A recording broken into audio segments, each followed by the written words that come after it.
Go ahead. Welcome into Press Box Live. I'm Stan the Fan Charles at Pressbox at PressBoxOnline.com. And with me, as always, on our baseball discussions is Luke Jackson. Ross Grimsley will be along at some point in March, probably late March, just as we get to opening day. And Luke always is looking for interesting topics, and he's got one here. Our guest is the head coach of Harford Community College baseball, and that is Josh Hauser. Josh, coming off of a 45-11 season last year. Yeah, it was last year was a really good season. I think one of the teams you kind of remember for a couple of years at least. Trying to not hold on as much from last year into this year because you got new faces and stuff. But last year's group was pretty special and always fun to kind of reminisce and think about the guys we had here and everything. So. Want to remind everybody we're brought to you by the Costas Inn, and we'll talk a little bit about some exciting news involving the Costas Inn a little bit later on the show. Josh Hauser, our guest. Josh, one of the things I think you really got to get used to at the community college level is always transition. But I guess it's the same now in Division One sports in a certain sense. But how is it? How is the recruiting work for you, where you're just constantly got to be looking to be bringing new people in? Yeah, I think maybe less so than the 4-year schools. We're kind of condensing our window, obviously, to maybe 2 years down the road. But I think especially with the transfer portal now and how active student athletes are bouncing around. Not even in baseball, but obviously given the roster size of baseball and just the amount of teams, it's quite active, I would say, at different points of the year. Recruiting now is just way different. It used to be, you're just trying to get the best high school class you can. You're trying to kind of home grow those guys over a handful of years. And now, from our point of view, like we'll get transfers maybe that have a little bit of experience, maybe a little inexperience, but I think their ability to come in here, there's something to be said for coming into a 2-year school from a 4-year school, especially maybe at the Division One level. Whether they played a lot or they didn't play a lot, I think they have that experience still of knowing what it takes to succeed at that level and whatnot, and that's always valuable for us in different ways, obviously. But it's just you just have to balance it now. I think now more so than ever, you can get players that can kind of plug and play at different positions for you, and you maybe have to spend less time with. That's not really our roots, I would say. Our roots are the high school kids that you get in here. You hopefully have a good process for them in place to be able to develop them and whatnot. But now we have to adjust. If we don't adjust and we don't kind of pivot how we've recruited for the past 10 years up until this point, we're going to be looking up at a lot of teams. So that's just what we have to do. But it's way different. But I think we've navigated it as well as we can, at least. On average, how many kids would you say that you send to the D1 level every year? I would say the past 3 years, it's been at about a 50 to 60% clip. Now, like, I mean, when you have a roster full of 40 guys or whatever, you're never going to have, 100% D1 guys, 100% D2 guys. There's quite a balance there. And obviously, there's things beyond athletic and ability that, dictate where you can go and whatnot. But it's been probably about a 50% clip, maybe a little higher over these past 3 years. Last year, we had an awesome group. I think about 70% to D1s last year. And a lot of them actually are having their weekends are getting started these past couple weeks, and they're having some success early at those schools, which for us that's the biggest thing. We want guys to go to a place where they hopefully can stick and have success there just as they did here. So. So having pitched at Harford, I think in 15 and 16, Mhm. does that make it easier for you to make have a personal touch in your recruiting pitch that this is what Harford did for me? Here's how the school can help you in the future as well. Yeah, I think definitely. And I was able to experience in my sophomore year when I played at Hartford. We went to the World Series my sophomore year, so I got to experience that. And then in 22, I went as a player, so I got to kind of get both sides of it, which was really neat. And I think it's funny.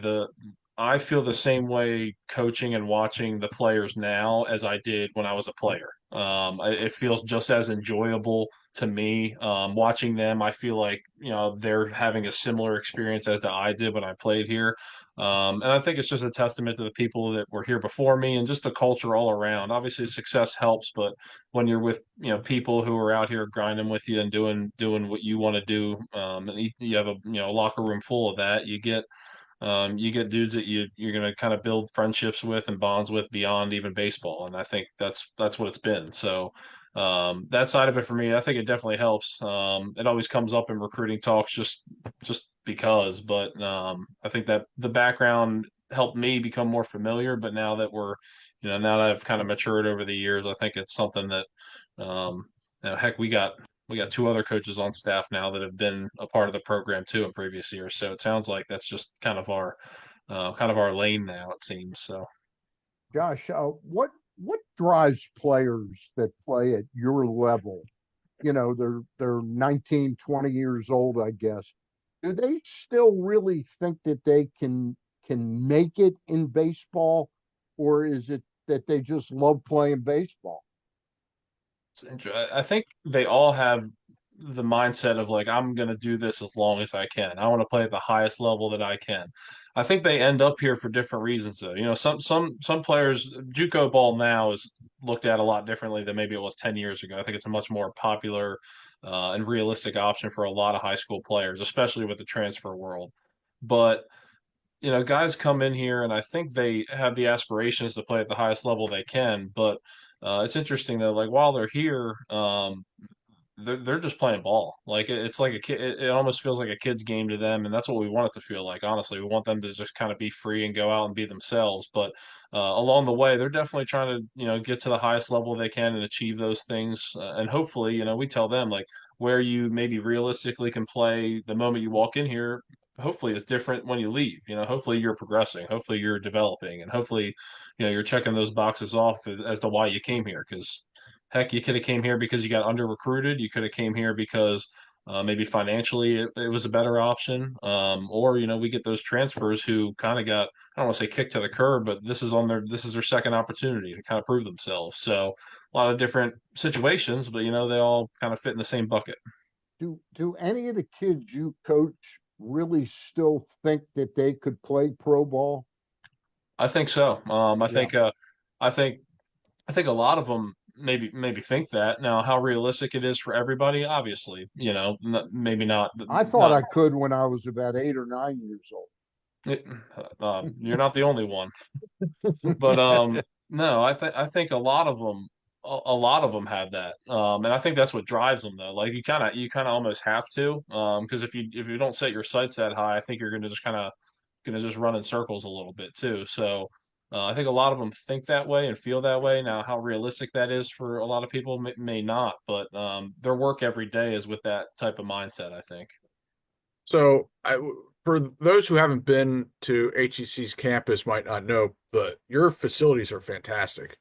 Um, I imagine that that's a big selling point in recruiting, and I'm sure that also helps in player development as well, right?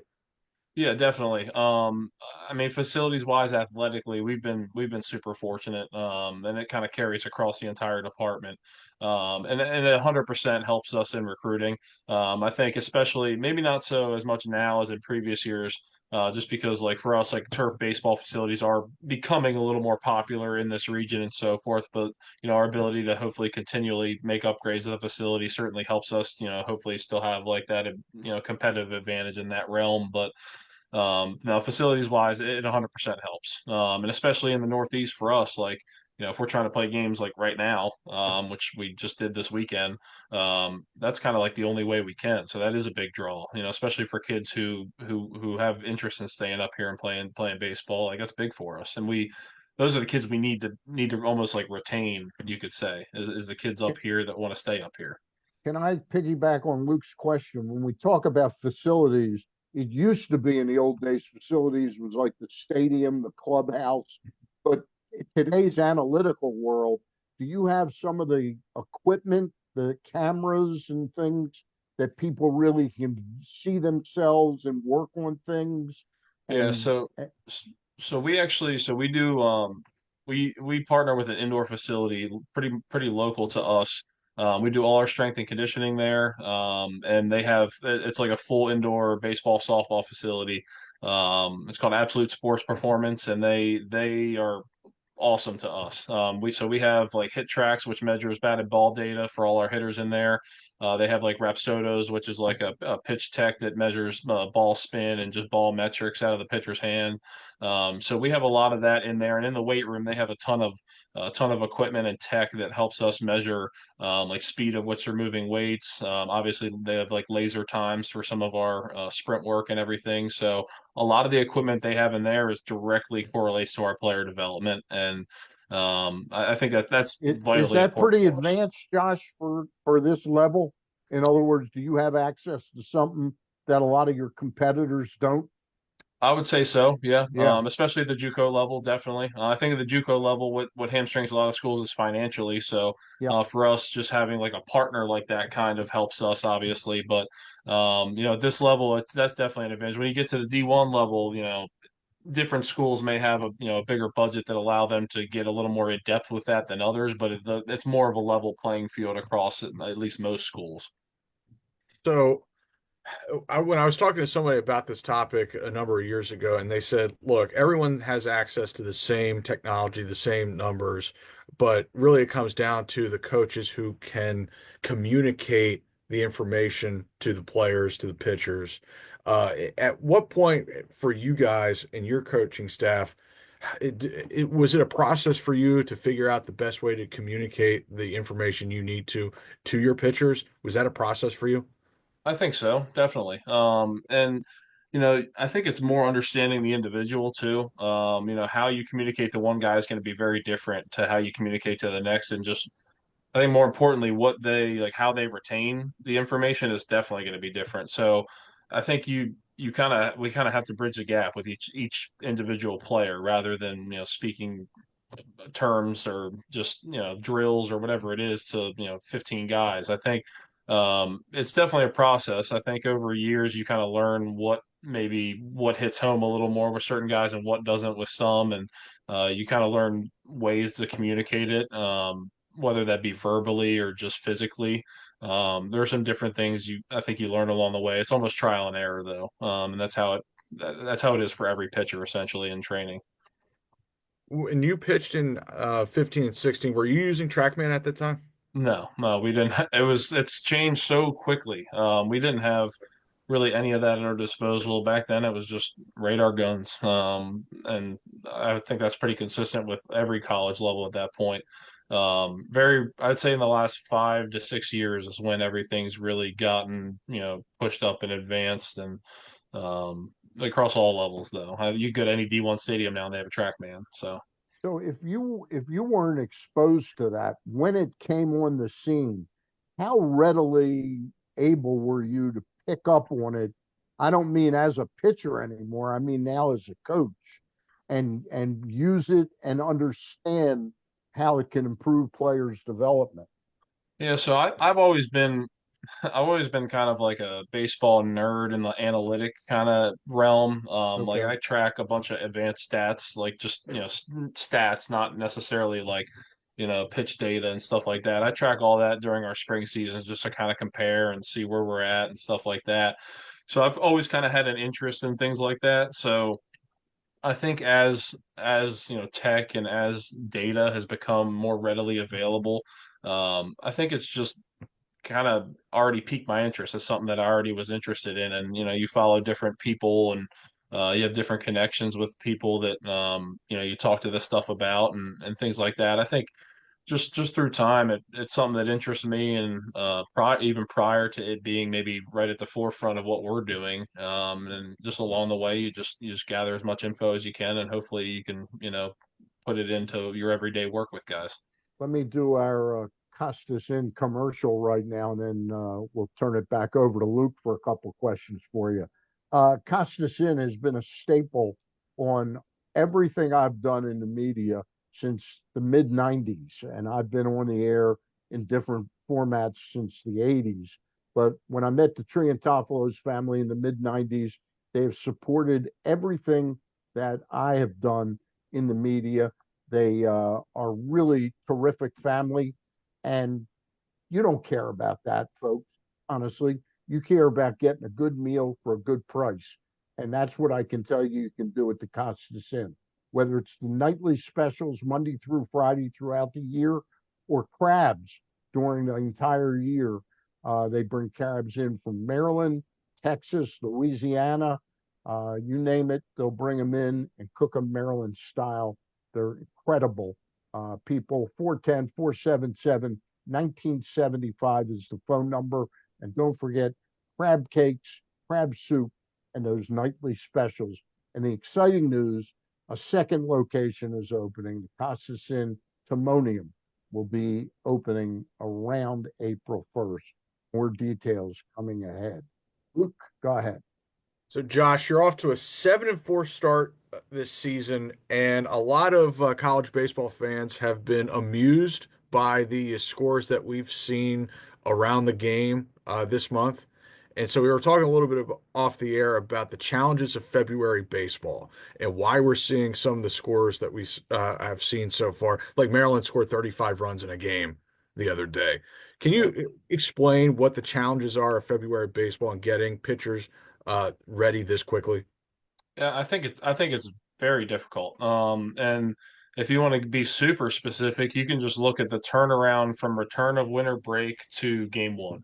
It's super condensed. For us, at the JUCO level, I believe our first eligible practice date, like legal practice date in January is like the 8th off the top of my head. And the earliest you can play games is the 23rd, maybe this year, around those dates. I Of mean, if you January? Of January? Yes. Now we aren't crazy enough to play that early, but Okay. if you're in a warm weather state, you are playing that early. Okay. And even those states, they have more access to be able to be outside and probably throw more consistently and be more prime for the season. But at the end of the day, that's a 2.5 week turnaround, that from winter break. So I think it's definitely difficult for pitchers, like Luke, you said this, like pitchers to be fully conditioned. Yeah, we're kind of in a weird spot right now. We're trying to get pitchers conditioned during the year and hopefully increase workload week to week, outing to outing. But that's as easy as the pitcher throws well in. So it's crazy. The February William and Mary, Rhode Island last week was like 36-22. Maryland was 35 the other day. It's now some of those games are probably wind aided as we've had some windy days here. So you get a nice day blowing out, a fly ball turns into a home run, a pop up turns to a ball off the wall, and everything like that. So it's crazy. We see some of it up here. Some of our days are super windy. Yesterday even it wasn't warm out, but we just got to play. We need to get games. So Yeah, so in some spots, and I think that you're probably one of them, college baseball starts as like a winter sport. What are some of the challenges of basically being a winter sport for the first month? And playing baseball in that kind of weather isn't pleasant typically. no, not at all. Honestly, our first 2 weekends we opened up down south, so we did get a grace period to be able to play in some warmer weather for us. And frankly, it wasn't even that warm for down south, but for us, that feels like 95 right now. So, I think That's I smart. think That's smart coaching by Josh Hauser. yeah. So I think it didn't really work well for us the second weekend. We didn't have a good weekend, but I think for us, it's we just have to do what we can at the end of the day. I think all the teams in the same predicament, and for us, we're fortunate enough to have a turf facility, so we probably get outside more than even other teams in this region. But we just got to do what we can. We may be at a geographical disadvantage, you could say, early in the season, just the amount of time we spend on the field and stuff. But at the end of the day, like we can't make excuses either. We at the end of the day we're lining up and we're playing a team, and we just got to win a game too. So I think it's more frustrating when you look at I think the biggest concern is the health. I'm not as concerned about an individual win or loss as you are about, putting players at risk for playing in certain weather or just not being conditioned enough or it hurts later in the season. What people don't think about is, we play in February. We get 5 games in February canceled. Well, we're trying to make up 5 games later in the season. Then you're playing 6 games in 6 days or 6 games in 4 days, and then it's like you're just almost running your players into the ground at that point. So that's where it gets more difficult is when you start maybe not ready, but then you have to make up along the way, and making up along the way is like you're just playing almost too much baseball. So I think the combo there is what gets some people. Josh, let me ask you a question, and I mean this with all respect. Is there interest on the campus on your team, what you're doing? In other words, do students come to games at all? Honestly, not a whole lot. Being Okay. just being bluntly honest. Yeah. And that's not really just a Harvard baseball No, thing. that's got to be pretty much everywhere. Yeah, I would say it's pretty typical. It might be more at the JUCO level like that. Probably an area that we as an athletic department have kind of tried to improve over the past couple of years. But like at the end of the day too, like I don't blame anybody for not coming out because half of our games it's 30-mile-an-hour winds, and Right. until a month from now, it's not really pleasant being there. So it's hard to knock people too. So. How does that impact? In other words, the desire these kids have to play, to attain a 45-11 record, playing before virtually no one. That's pretty impressive. And I think you should get a pat on the back at least, if not a raise and a contract extension. But that's pretty impressive. Yeah, I mean, I think at the end of the day, it's all the guys. And the neat thing about junior college baseball is a lot of these kids, like I touched on earlier, they're unproven or they're trying to prove themselves again. So if you come here with knowing those things, you have to, I don't want to say self-motivate, but you have to be ready. You have to, everything you do is you're building your resume again. You're building it for another school. So like if you're not prepared, if you're not physically, mentally, and emotionally ready to perform, then you're just impacting your ability to, go to another school, go to where you want to go, or have interest from a place you want to have interest from day to day. So as you know, as dumbed down as that sounds, that's drastically important. They're building everything that they're going to prove and show to somebody else who's going to hopefully, give them that job essentially. So Do you ever have, and this is my last question, and I'll give Luke a couple more and then we'll let you get out of here. Do you ever have access to getting a really, really talented kid who might be coming back from, say, a young rotator cuff injury? We've gotten some players removed from like a Tommy John or Yeah. elbow, things like Actually, I that. meant a Tommy John, not a Yeah, rotator cuff. I meant a yeah. Tommy. So we've had some come back from that, or we've like one of our pitchers that we have right now, a freshman.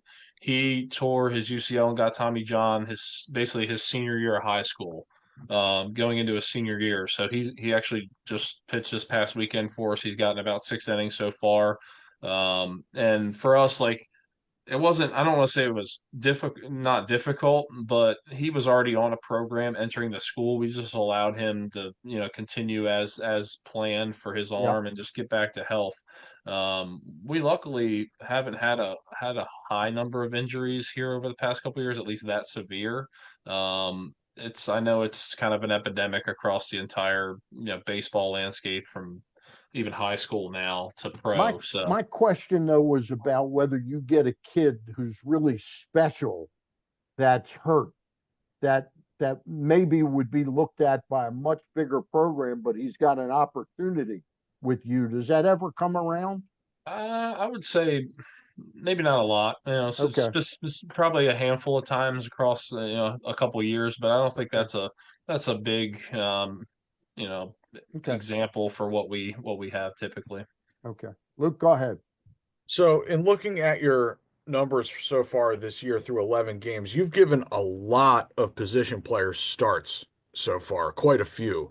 Do you basically give everybody an opportunity early in the season and let it shake out to once you get later in the season, you have sort of your 9 or 10 that you're going to lean on at that point?